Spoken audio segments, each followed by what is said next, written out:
Korea has a long and rich history, but it is not as well known as the histories of other East Asian countries like China or Japan. Hi, my name is Das. Starting today, I'd like to introduce you to the history of Korea as fun as possible. Let's begin with the first Korean kingdom, Gojoseon. Stay tuned.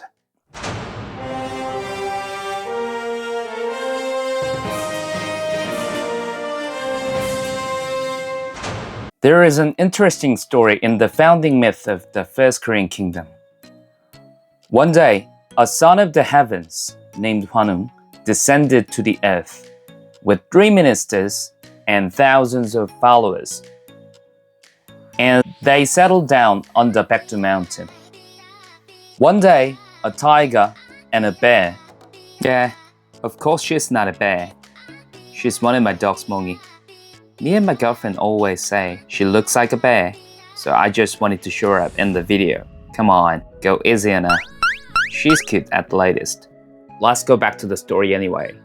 One day, a tiger and a bear visited Hwanung and they said they want to be human.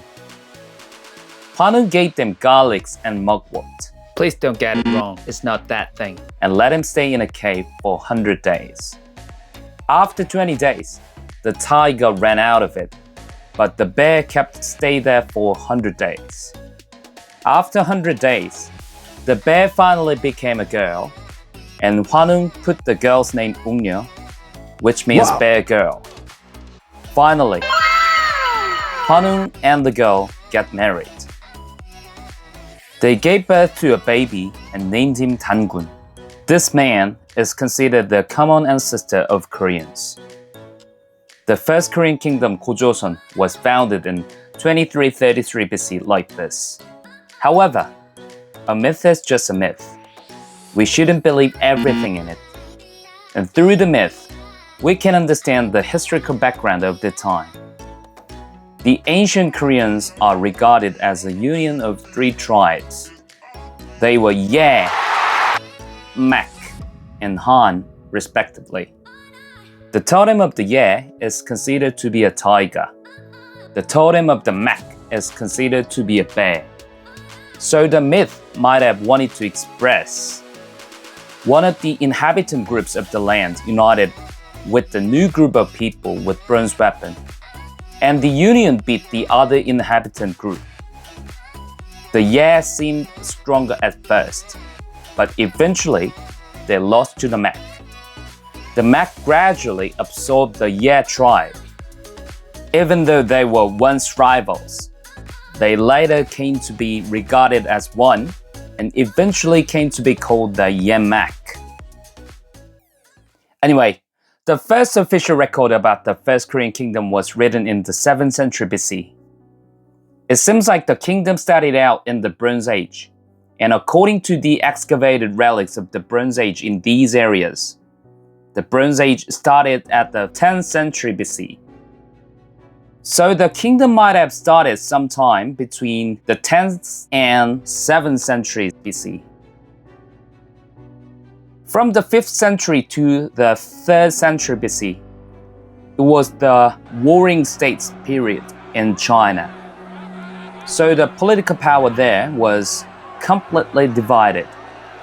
By assimilating the refugees from China, Gojoseon gradually expanded its own power. In the 4th century BC, the ruler of Gojoseon declared himself a king. The closest Chinese state, Yan, didn't like it because they took it as a threat. So Yan and Gojoseon fought for a long time. By this time, Gojoseon was powerful enough to confront one of the Chinese states. But the prolonged war gradually made them weaker. At the end, Gojoseon lost 2,000 units of their territory. In the 2nd century BC, all the Chinese states were finally reunified under an empire called Han.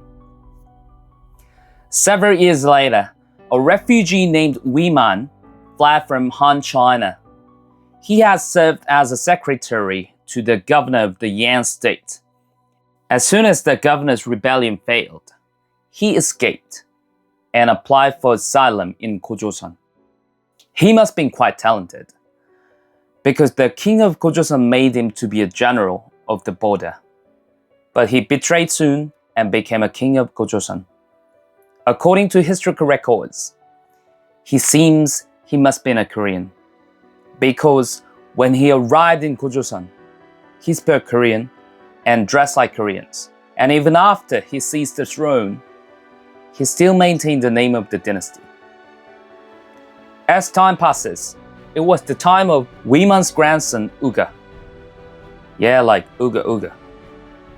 Gojoseon was expanding by absorbing other Korean states. They came to control trade traffics between Han, China, and other Korean states. Also, Gojoseon had friendly relations with northern nomads like the Xiongnu. These things made the Chinese emperor get angry. Hello? Hey! How you going, mate? I officially demand you to stop blackmailing other states. Huh? You blocked the trade routes and hindered the free trade. And I also received some classified information you are familiar with northern nomads. Sir? States like these and their terrorist allies constitute an axis of evil, arming to threaten the peace of the world. And then, it's a war! Finally, Han China invaded Gojoseon with a large army in 109 BC. Gojoseon resisted for about a year, relying on the rough terrain, but it was eventually defeated. The kingdom was destroyed in 108 BC. Han China established 4 commanderies in the former territory of Gojoseon. After the collapse of Gojoseon, hundreds of new Korean tribal states were founded across the Korean peninsula.